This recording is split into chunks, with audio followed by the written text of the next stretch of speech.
Hello everyone, this side Surbhi Mathur from biology concept और आप सभी का स्वागत है आपके इस यूट्यूब चैनल में। बच्चों, आज हम लोग कंटिन्यू करेंगे अपना जो चैप्टर हमारा चल रहा था एनाटॉमी ऑफ फ्लावरिंग प्लांट। उसमें हम लोगों ने पढ़ लिया था बेसिक्स ऑफ प्लांट टिश्यू पढ़ लिए थे, फिर हमने सिंपल टिश्यूज पढ़ लिए थे और आज हम लोग स्टार्ट करेंगे कॉम्प्लेक्स टिश्यू। लेकिन वीडियो को स्टार्ट करने से पहले आप सभी से हम्बल रिक्वेस्ट है कि अगर आपको वीडियो पसंद आता है तो प्लीज इसको ज्यादा से ज्यादा लाइक करिए, शेयर करिए और चैनल को सब्सक्राइब करिए। तो आइए शुरू करते हैं ये वाला टॉपिक, कॉम्प्लेक्स टिश्यू। बच्चों, सबसे पहले तो मैंने आपको बताया कि हमें टर्म पे जाना है। कॉम्प्लेक्स का मतलब क्या होता है? कॉम्प्लेक्स टिश्यू का मतलब होता है ऐसा टिश्यू जो more than one type of cell से कंसिस्ट हो रहा हो। अब इसके जो एग्जाम्पल हैं, उन एग्जाम्पल्स में पहला एग्जाम्पल हम लोग पढ़ेंगे जाइलम। अब जैसा कि मैंने आपको बताया कि कॉम्प्लेक्स टिश्यू एक से ज्यादा टाइप की सेल से कंसिस्ट होता है, तो सबसे पहले हम ये देखते हैं कि जाइलम आखिर कौन कौन सी सेल से कंसिस्ट होता है। तो बच्चों, जाइलम कंसिस्ट होता है 4 तरह की सेल से, 4 टाइप्स ऑफ सेल्स, और उनके नाम मैं आपको बताती हूँ। सबसे पहले नाम आपको याद रखना है ट्रेकीड्स का, ट्रेकीड्स। दूसरा है वेसल्स, वेसल्स। तीसरा है जाइलम फाइबर, जाइलम फाइबर। और चौथा जो टाइप है सेल का वो है जाइलम पेरेन्काइमा। ये 4 तरह की सेल्स हैं जो मिलकर के जाइलम को बनाती हैं और इसीलिए हम इसको क्या कह देते हैं? कॉम्प्लेक्स टिश्यू कह देते हैं। अब सबसे पहले हम ये देखेंगे कि ट्रेकीड्स, वेसल, जाइलम फाइबर और जाइलम पेरेन्काइमा, इन सब का स्ट्रक्चर कैसा होता है और इनका फंक्शन कैसा होता है। ये तो हम सब लोग जूनियर क्लासेस से पढ़कर आते हैं कि जाइलम का जो मेन फंक्शन होता है वो होता है वाटर का कंडक्शन करना। यानी कि जो हम प्लांट्स में पानी डालते हैं तो वो रूट्स एब्जॉर्ब करती हैं, रूट से वो स्टेम में जाता है, स्टेम से लीव्स में जाता है और अदर पार्ट्स में जाता है। तो रूट का कौन सा पार्ट है जो उस वाटर को कंडक्ट करेगा? तो वो पार्ट कौन सा होता है? जाइलम। स्टेम का कौन सा पार्ट होता है जो उस वाटर को आगे बढ़ाएगा? तो वो भी क्या होता है? जाइलम। यानी कहने का मतलब है कि जाइलम क्या है? एक वाटर कंडक्टिंग टिश्यू है। हम इसका मेन फंक्शन लिख देते हैं। क्या काम है इसका? Water conduction. ठीक है। और जो दूसरा कॉम्प्लेक्स टिश्यू है फ्लोएम, उसका मेन फंक्शन क्या होता है? उसका मेन फंक्शन होता है फूड का कंडक्शन करना। यानी पानी लेके जाएगा जाइलम और खाना कौन लेके जाएगा? फ्लोएम। ठीक।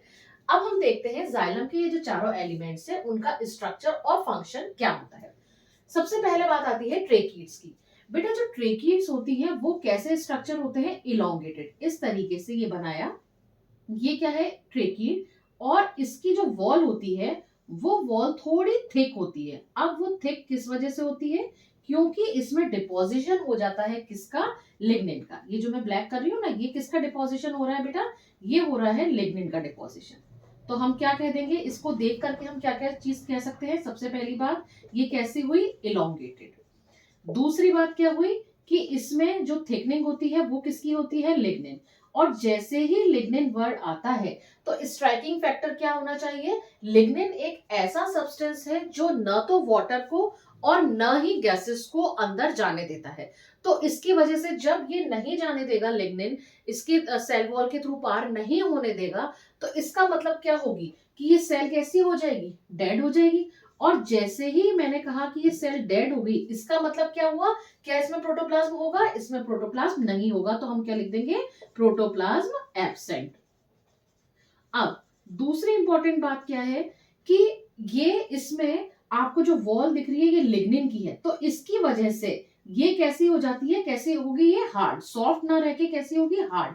और इसी वजह से जाइलम वाटर कंडक्शन तो करता ही करता है, लेकिन साथ ही साथ एक काम इसका और क्या हो जाता है? प्लांट को मैकेनिकल स्ट्रेंथ देना। तो जाइलम के अगर 2 फंक्शन पूछे जाए तो वाटर कंडक्शन के साथ साथ क्या हो गया? Mechanical strength. यहां तक बात समझ में आ गई आपको? अब हम आते हैं वेसल्स पर। वेसल्स और ट्रेकीड्स दोनों में क्या डिफरेंस है कि ये तो इलोंगेटेड स्ट्रक्चर था, ये भी इलोंगेटेड होता है, लेकिन ये कैसा होता है? ट्यूब लाइक स्ट्रक्चर होता है। ये इस तरीके से होता है, ट्यूब लाइक स्ट्रक्चर होता है यहाँ पे। और यहाँ पर आपको क्या मिलेंगे? कई परफोरेशंस मिलेंगे। यानी ट्रेकीड्स तो कैसी होती है? थिन होती है, जबकि ये कैसी होती है? थिक होती है। इसमें आपको ल्यूमेन दिखेगी और इसमें आपको कई पिट्स भी दिखेंगे, जिन पिट्स के थ्रू क्या होता है? वाटर का कंडक्शन होता है। ये भी प्लांट की पूरी लेंथ में फैली रहती है। तो वेसल्स के लिए हम क्या लिख देंगे? ये किस तरह के स्ट्रक्चर है? ट्यूब लाइक स्ट्रक्चर है।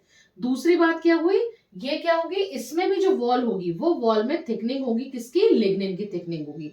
और लिग्निन की थिकनिंग है तो वही सारे पॉइंट्स आ जाएंगे कि इसमें क्या होगा, प्रोटोप्लाज्म एब्सेंट होगा। लेकिन एक खास बात क्या होगी कि इसमें जो वॉल होती है उस वॉल से अंदर की तरफ, यानी आप एक सपोज करिए कि जो आटा छानने की जो छलनी होती है, तो उसमें जो पूरे के पूरे जो उसके किनारे जो उठे हुए होते हैं, वो किनारे जो उठे हुए हैं वो तो किसकी हो गई, वो तो क्या हो गई, वॉल हो गई। यानी आप कह सकते हैं कि वेसल्स जो है उसमें वेसल्स कंसिस्ट होती है वेसल्स मेंबर से। यानी कि बहुत सारी आप आटा छानने की छलनी ले लीजिए और उसको एक के ऊपर एक अरेंज कर दीजिए, ठीक है। तो जो आटा छानने की छलनी है उसकी जो वॉल है वो तो वॉल हो गई किसकी, वेसल की। और उसमें जो बीच में जो कैविटी होती है वो क्या हो गई, ल्यूमन हो गई। तो हम क्या लिख देंगे, ल्यूमन, या हम उसको क्या कह देंगे, सेंट्रल कैविटी। और उस सेंट्रल कैविटी में जैसे आप आटा छानते हैं तो फिर उसमें से नीचे आटा गिरता है ना, तो उसी तरीके से उस सेंट्रल कैविटी में भी क्या होते हैं, कई सारे परफोरेशंस होते हैं, कई सारे पिट्स होते हैं, कई सारे छेद होते हैं जिसके थ्रू क्या होता है, वाटर कंडक्ट होकर ऊपर तक पहुंचता है। यानी एक चलनी रखी, फिर उसके ऊपर दूसरी तीसरी इस तरह से रख दी, तो जो कॉमन वॉल होती है, दो चलनियों के बीच में जो कॉमन वॉल होती है उसमें परफोरेशंस होते हैं जिसकी वजह से वाटर क्या होता है, ऊपर कंडक्ट करता है। और ये किस तरह का स्ट्रक्चर हो गया, ट्यूब लाइक स्ट्रक्चर हो गया। यहां तक बात समझ में आ गई। अब हम आगे बढ़ते हैं जाइलम फाइबर की तरफ। जाइलम फाइबर भी क्या होते हैं बेटा, इलोंगेटेड स्ट्रक्चर होते हैं, वो ट्रेकीड से भी पतले होते हैं बिल्कुल।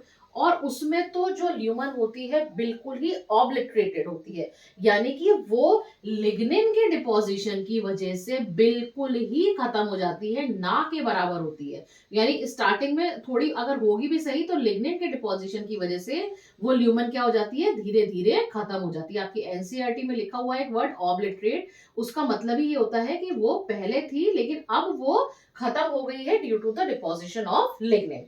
तो अब लिग्निन का डिपोजिशन है तो ये फिर वापस क्या काम करेगा, ये मैकेनिकल स्ट्रेंथ देने का काम करेगा।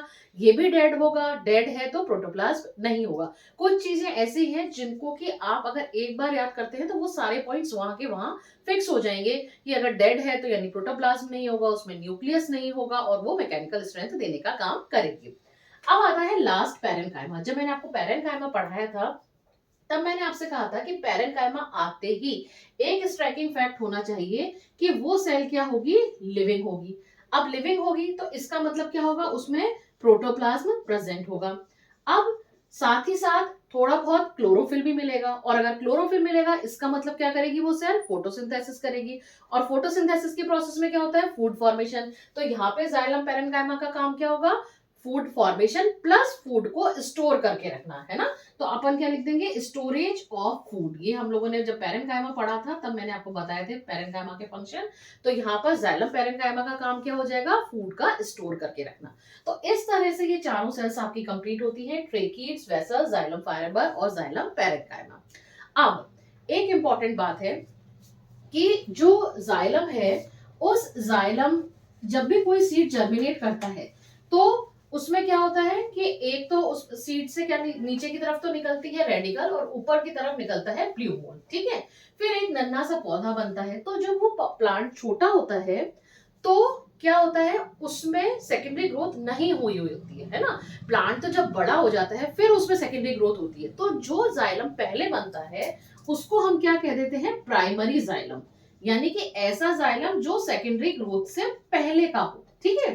तो प्राइमरी जाइलम भी दो तरह का होगा, या आप कह सकते हैं प्राइमरी जाइलम को हम दो पार्ट्स में डिवाइड कर सकते हैं। कौन सा, एक तो प्रोटोजाइलम, प्रोटोजाइलम, और एक होता है मेटाजाइलम, ठीक है। तो प्रोटोजाइलम जाइलम के वो एलिमेंट जो पहले बनते हैं, प्रोटो पहले बनते हैं, जाइलम के वो एलिमेंट जो पहले बनते हैं उसको हम कहते हैं प्रोटोजाइलम। और जाइलम के वो एलिमेंट जो बाद में बनते हैं उसको हम कहते हैं मेटाजाइलम। अब आपस में प्रोटोजाइलम और मेटाजाइलम का अरेंजमेंट किस तरह का है, इस बेस पर वेस्कुलर बंडल का टाइप डिसाइड होता है। क्या मतलब हुआ इस बात का, फॉर एग्जाम्पल जब मैं सेक्शन कटिंग करती हूँ किसी भी स्टेम का या किसी भी रूट का, तो अगर ऐसा हुआ कि प्रोटोजाइलम मुझे पेरीफेरी की तरफ दिख रहा है, प्रोटोजाइलम के एलिमेंट्स हमेशा याद रखना कि पहले बनते हैं। मैं यहाँ पे लिख देती हूँ, फर्स्टली फॉर्म है ना, फर्स्टली फॉर्म प्लस एक चीज और याद रखना कि इसके जो एलिमेंट्स होते हैं वो साइज में क्या होते हैं, छोटे होते हैं। तो क्या याद रखना, स्मॉलर इन साइज। क्या चीज, elements of xylem, elements of xylem are smaller in size. तो समझ जाना प्रोटोजाइलम है। और मेटाजाइलम कह रही हूं तो इसका मतलब क्या होगा कि वो बाद में बनेंगे और उसमें जो एलिमेंट्स होंगे जाइलम के वो साइज में बड़े होंगे। ये मैंने इसलिए बताया क्योंकि मैं जब डायग्राम बनाऊंगी तब मैं आपको ये बताऊंगी कि ये वाला जो स्मॉलर वाला जो एलिमेंट है ये क्या है, प्रोटोजाइलम। मैं एक और बनाती हूँ यहाँ पे, ये देखिए, ठीक है। ये जो मैंने ब्लैक वाला बनाया है मार्जिन की तरफ, ये वाला और ये वाला, ये क्या है, प्रोटोजाइलम है। और ये जो बड़ा वाला दिख रहा है ये क्या है, मेटाजाइलम है। ये पहले बन रहा है, ये बाद में बन रहा है। तो अगर प्रोटोजाइलम टुवर्ड्स द पेरीफेरी, ये क्या है बेटा, ये पेरीफेरी, ठीक, ये पेरीफेरी है। और ये क्या है, ये सेंट्रल वाला पार्ट है जिसको मैं लिख रही हूँ पिथ। तो अगर प्रोटोजाइलम टुवर्ड्स द पेरीफेरी है तो इस तरह के वेस्कुलर बंडल को हम क्या नाम देते हैं, एक्सार्क। मैं दूसरे मार्कर से लिख देती हूँ ताकि आपको अच्छे समझ में आए, एक्सार्क। और ये आपको वेस्कुलर बंडल किस में देखने को मिलेंगे, हमेशा आपको रूट में देखने को मिलेंगे, ठीक है।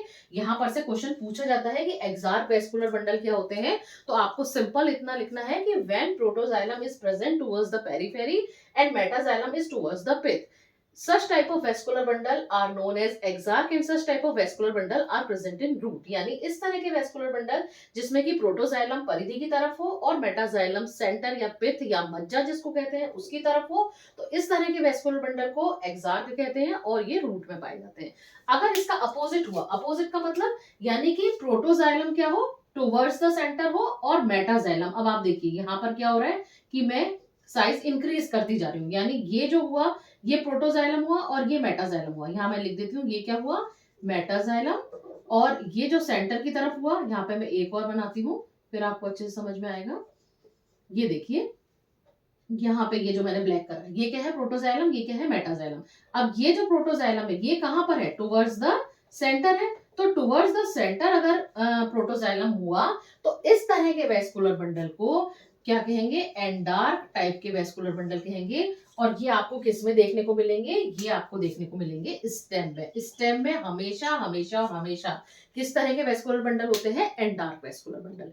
तो ये था, हमने आज एनसीईआरटी की लाइन बाय लाइन मैंने आपको सब कुछ बताया है जितना एनसीईआरटी में दे रखा है क्लास 11 में।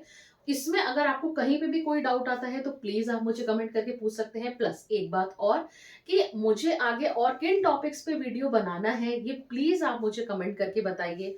अगर वीडियो में कहीं आपको कोई कमी लगती है, ड्यूरेशन लंबा हो या आपको लग रहा हो ड्यूरेशन कम है, या मैम आप इस टॉपिक पर वीडियो बना दीजिए, अगर आप मुझे ये भी कमेंट करेंगे तो मुझे बहुत अच्छा लगेगा। अगर आपको वीडियो पसंद आया है तो प्लीज इसको लाइक करिए, शेयर करिए और चैनल को सब्सक्राइब करिए। Thank you very much.